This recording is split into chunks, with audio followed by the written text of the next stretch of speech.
quando eu era moleque, eu lembro que meu pai gostava de tomar a matéria. Existem matérias que são práticas, que dependem de exercício, tipo matemática e tal. O Anki não é tão poderoso, entendo eu, para esse tipo de disciplina, a não ser para memorizar coisas pontuais, tipo fórmulas e tal. Mas tudo que precisa ser memorizado, né, você pode usar o Anki para memorizar. Então, eu lembro que meu pai me tomava matéria tipo de biologia, eu tinha dificuldade em biologia. Eu tinha dificuldade em biologia, química, física e matemática.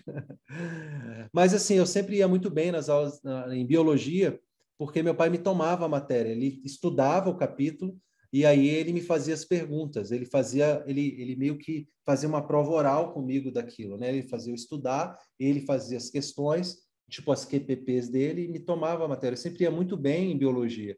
E o professor sempre falava, pô, o Lúcio aqui na aula, ele não é muito atento, ele é meio disperso, mas ele estuda para a prova.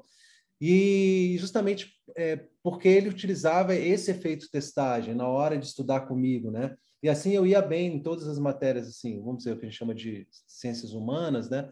Eu ia sempre muito bem, sempre tive muita dificuldade em física, matemática, muita dificuldade mesmo, tipo um bloqueio.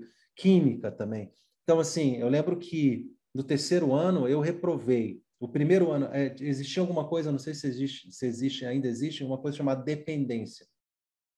É assim, se você reprovasse em uma disciplina, você poderia ficar em dependência dessa disciplina no outro ano. Vocês já ouviram falar disso? Não. Então, eu sou muito antigo, a escola deve ter mudado muito, né? Mas era o que a gente chamava de dependência. Então, eu sempre fiquei em física. Física, assim, passava raspando em matemática, cara, com meu pai pagando professor particular lá, aquela dificuldade, mas física não tinha jeito.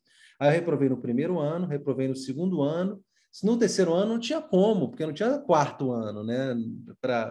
E aí, eu não passei no terceiro ano, eu passei no que eles chamavam de conselho de classe, porque eu tinha passado na época, comecei a fazer música na UNB. Olha, a primeira faculdade que eu comecei a fazer foi música. Eu sou muito louco, né? Comecei a fazer música na UNB, e aí, pessoal, o cara já está estudando outras paradas, deixa o bicho é muito doido, deixa ele para lá. Aí me passaram, o conselho de classe me passou. Então, assim, eu sempre tive muita dificuldade na memorização e no aprendizado. Mas, engraçado, quando meu pai utilizou corretamente comigo aqui o efeito testagem, me tomando a matéria e tal, eu ia muito bem. Então, eu ia muito bem nas matérias que ele conseguia fazer isso, que era português, em certa medida, mais ou menos, né? Mas geografia, história, essas matérias assim.